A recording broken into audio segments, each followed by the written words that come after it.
Olá, seja bem-vindo a mais um vídeo aqui no canal. Nesse vídeo eu vou mostrar para vocês como resolver um probleminha bem interessante que usa alguns dos recursos que a gente já aprendeu nos vídeos passados. Nesse, iremos utilizar declaração de variáveis e a utilização do for, tá? Então esse problema é muito simples. Eu não vou ler ele aqui por completo para a gente não perder tempo, mas eu vou deixar aqui, ó, é só vocês pesquisarem aí no URI por galopeira, tá bom? Então a ideia do problema é, ele quer saber quanto tempo a pessoa demoraria para digitar cada um desses textos, ó. Primeiro galopeira, escrito dessa forma, e depois galopeira, escrito assim, e depois galopeira, escrito assim, certo? Qual que é a regra? Cada letra, ele diz que demora um centésimo de segundo. Ó. Cada letra demora um centésimo de segundo, certo?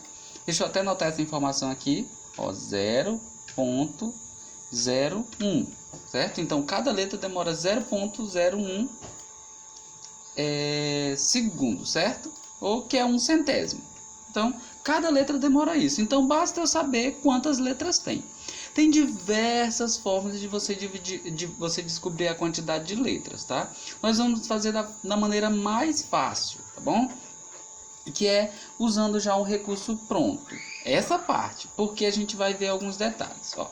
Então, como que é a entrada? Deixa eu só ver aqui como que é a entrada, ó. A entrada é assim, tem a quantidade de palavras que vai ter e em seguida tem as palavras, ó. Tem N, que é a quantidade de palavras, 3, e as palavras seguidas, certo? Então vamos lá. Então eu tenho que declarar um N, int N, que é a quantidade de palavras. Cada vez, então eu vou ter que ter um for, né? Para ler todas essas N palavras. Então for int I igual a 0, ponto e vírgula, I menor do que N, ponto e vírgula, e mais. Ó. Então isso aqui é um for de 0 a N menos 1, né? Que vai ler as N palavras. Só que eu preciso ler a palavra, certo? Em cada interação. Então eu tenho que ter aqui, ó, uma string. Aqui a gente já está lendo. Eu vou declarar string S. Olha, int é inteiro. String é quando eu estou trabalhando com palavras, com texto. Então eu declaro uma variável do tipo string para trabalhar com texto. Ótimo. Para ler a string é do mesmo jeito que eu leio um texto. Certo? Lembrando que a leitura dessa forma, ele lê, se tiver duas palavras separadas por espaço, ele lê uma de cada vez, tá bom? Então, ótimo. Li aqui a string, usando o CIN. Agora, o que eu devo fazer? Eu quero descobrir a quantidade de caracteres. Então, eu vou declarar aqui uma outra variável chamada Q, que é a quantidade de caracteres. Olha como que eu descubro a quantidade de caracteres de uma string. Que recebe s.size. Esse size aqui retorna a quantidade de letras, certo? Vou colocar um comentário aqui. Retorna a quantidade de letras. Ou o tamanho da string, né? Certo?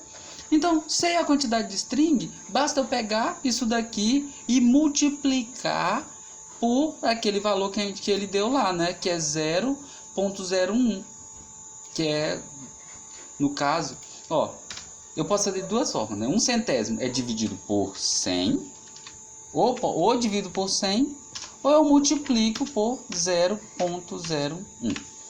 Como é um centésimo, para ficar mais simples, vamos dividir por 100, mas qualquer um dos dois dava certo, tá?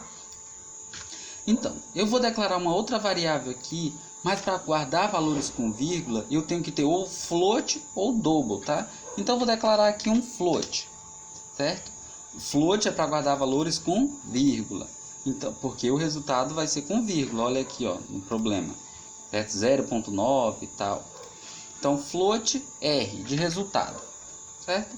Então, para calcular o resultado, eu pego essa quantidade aqui, Q, e vou dividir por 100, certo? Só para não dar problema, vamos colocar esse ponto zero aqui, ó, tá? Por que eu estou colocando esse ponto zero bem aqui? Porque senão ele iria fazer uma divisão inteira, tá? Quando fosse retornar o resultado não daria certo. Então a divisão basta eu fazer assim, ó, pessoal. Pegar o valor, colocar a barrinha que ele divide. Dividir por 100 eu tenho em centésimo, tá? Lembrando que outra forma que eu poderia fazer, eu vou fazer aqui também, só para a gente aproveitar, seria assim, ó. Vezes 0,01. Dá na mesma, tá? Mas eu vou deixar comentado aqui. Então agora basta eu imprimir esse valor. A gente sempre trabalha dessa forma aqui, né? Cout, o resultado, né? Eu vou deixar essa forma só para eu explicar um detalhe aqui importante. Se eu fizer dessa forma vai dar um erro. Vou executar só para a gente ver. Opa.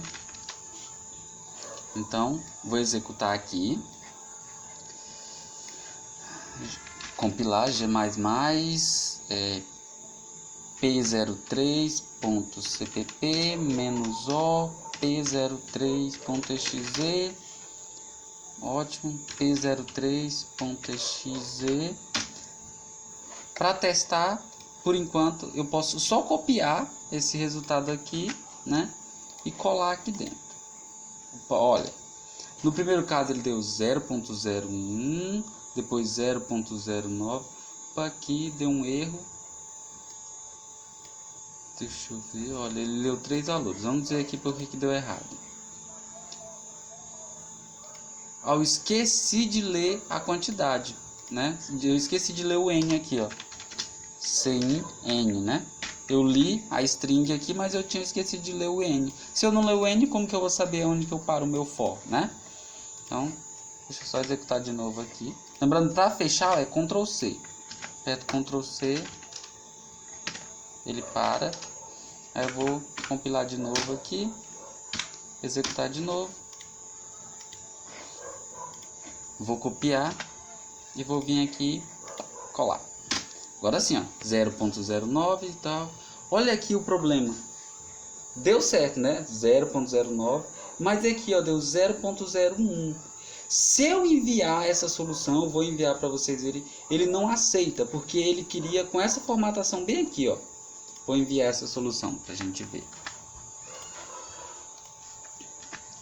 Tá certinho a nossa solução, mas ele não vai aceitar. Olha. Wrong answer. Ele não aceitou nossa resposta. E o estranho que eu pensei que ele ia dar. Ele deu wrong answer. Eu pensei que ele ia dar até outra situação ali. Mas tudo bem. Então, como que a gente resolve isso? Em vez de... Tá vendo que eu coloquei até essa linha bem aqui, ó? stdio. É pra gente usar uns comandos de C puro, tá? Não é C++, é C puro, tá? Então, C puro eu consigo usar um recurso de impressão formatada. Vou até comentar essa linha aqui, a gente não vai usar ela. Vamos usar a impressão formatada com esse recurso aqui, ó, printf. O printf, ele permite uma impressão formatada. Então, o que eu quero fazer? Eu quero imprimir o valor só com 2 casas decimais, né? Então, eu coloco assim, ó, %.02f. Tá vendo esse 0.2 aqui, ó? Isso aqui significa que ele vai colocar 2 casas decimais na impressão. O quebra de linha que a gente usa aqui no Cout endl, no printf a gente usa /n, tá? E detalhe, e eu coloco o valor, tá vendo? Ó? No lugar disso aqui, 0.2f, a gente quer imprimir o valor. A gente especifica o valor aqui depois, ó, separado por vírgula, R. Então o que ele vai fazer? Ele vai imprimir o R com 2 casas depois da vírgula, certo? Então o printf funciona assim. Você coloca a regra de impressão e depois os valores que serão impressos, tá? Agora eu vou salvar e compilar, que agora eu acho que vai dar certo. Vou só subir aqui. Vou copiar lá os dados da entrada. E vamos colar para verificar. Ó, 0.9. Eu acho que eu não tinha compilado. Deixa eu compilar aqui. Eu não tinha compilado. Vamos compilar. Agora sim. Vamos copiar de novo. Agora sim, ó.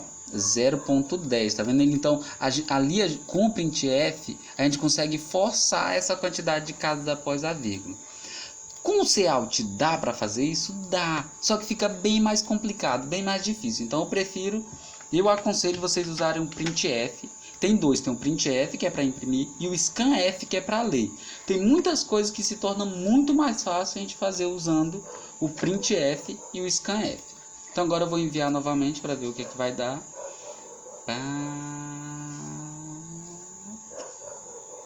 Accepted. Então, viu? Então aqui, ó, a gente teve que aprender um novo recurso, que é o printf. Ele funciona assim como o cout, só que ele permite a gente formatar a saída. Eu consigo especificar como que o número vai ser impresso, quantidade de casas após a vírgula, tem várias coisas que a gente consegue formatar. Depois eu vou trazer uma aula só sobre printf e scanf, tá bom? Pra gente conseguir resolver os problemas mais facilmente. Então, foi só um vídeo rápido aqui, espero que vocês tenham gostado. Se você gostou, não esquece de deixar o seu joinha e de se inscrever no canal se você é novo.